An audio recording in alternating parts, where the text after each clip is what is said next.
नाही बोलवा झालं दोघं पण गेले.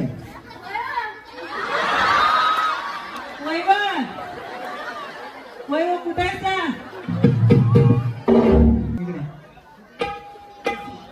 कसं काय काय जुळलं तुमचं? कसं काय काय सांगा की सगळं माहिती. आता एवढं सगळं आधी सगळं माहित झाले. हा काय होतंय त्याला?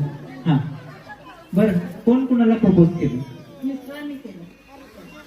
त्यांना त्या दुसरं कोण मिळत नव्हते वा.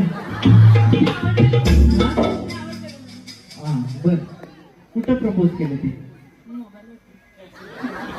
डायरेक्ट मोबाईल वरतीच. बर कुठं भेटला पहिल्यांदा? कुठं? राणीबागेत राजा भेटला.